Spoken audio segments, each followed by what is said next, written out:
Well, howdy. It's Wednesday, July the 8th, 2020. Journal 364. T+464, I think.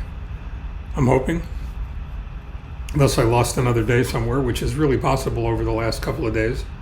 Have you ever noticed that there always seems to be room for a +1? You know, to add one more thing to an already busy schedule, to add one more thing to an overburdened schedule, perhaps. And if you have you recognized the fact that it always seems there's a battle between want to and have to? I have, and that's probably one of the reasons that I haven't really been in contact with anyone over the past few days, with the exception of a number of want tos and have tos. And I say that recognizing that there's always a balance between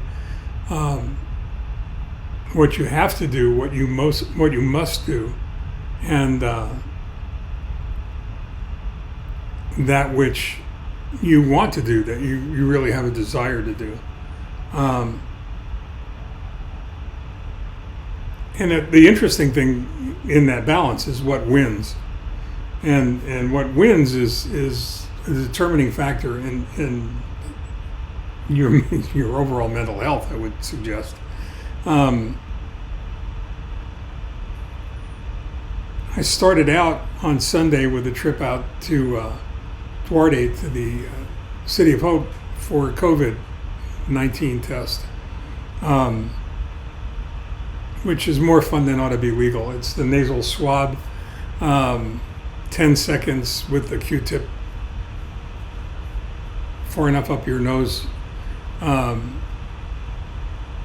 recall that that's how the Egyptians actually removed the brain from the cranial cavity when they were mummifying someone. And it felt kind of like they were trying to do that again, only it wasn't. It's a small price to pay to find out that you don't have the coronavirus. And God bless the City of Hope, I had that result within 5 hours, not 5 days. And that's a big deal, at least when you're scheduled for a procedure the next morning. And you have to drive back out to Duarte, to the City of Hope, to go ahead and have somebody stick a camera down your throat. If you've had procedures like a colonoscopy or an endoscopy or a sigmoidoscopy or any of the oscopies that you could probably have, especially ones that can be done as an outpatient, you recognize all too quickly that even though you can leave the hospital almost immediately, the hospital doesn't leave you almost immediately, because you're still pretty well out of it, even with the joys and wonders of propofol. And one of the most relaxing naps you're ever going to have, it still knocks you out, and it has an overall impact on you.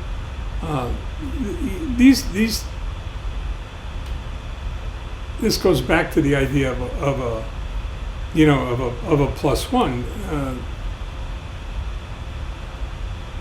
I tend, and I don't know if this is true for you as well, but I tend to try and pack 5 quarts of content into a 4-quart container often, and too often things get messy because things sort of overflow. And when you're in this battle between want tos and have tos, which are the kinds of things, the two broad categories that you can identify when you're talking about adding stuff to an already full schedule, that's the easiest way to do it, is to take a look at want tos and have tos and recognize which is which. The issue is going to be what wins. And what wins is going to determine your overall mental health, because filling your time with have-tos is going to be a lot less fulfilling and satisfying than filling your life with want-tos. And I think that all of us need to recognize that. And in a general way, I think this has a lot to do with being a cancer survivor. And I wouldn't presume to speak for all cancer survivors or any cancer survivors other than myself.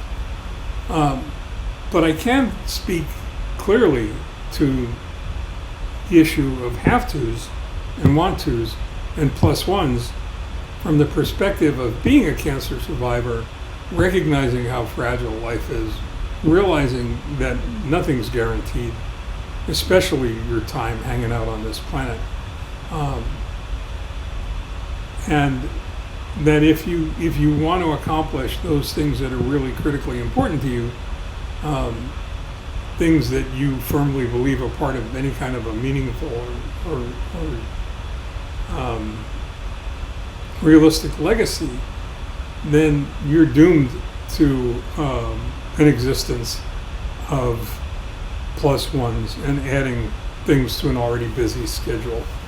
And I did that on Sunday after driving back and forth to Duarte, which is about a 120-mile round trip. Driving back and forth on Monday for the procedure, actually driving there and having Leslie drive me home because you're not allowed to do that. Recovering on Tuesday, and then, today, taking our son for his follow-up visit for hip surgery. Then hanging out at his house for a little while with our granddaughters, which is wonderful. But even this blog, is a plus one when you think about it, and you think about it realistically, as is the misfire, what to do when things aren't running on all cylinders handbook on customer care is a plus one, and just as the new book I'm outlining, that's really quite different from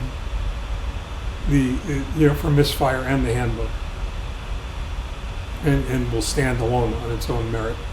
So I think the most important part of all of this, frankly, is being aware of what these plus ones are, and taking it from there. So while you're doing that, remember to stay strong, stay safe, stay home, stay well, stay focused, and take care. And we'll talk more tomorrow as I add another plus one back into an already full schedule. Thank you and good night.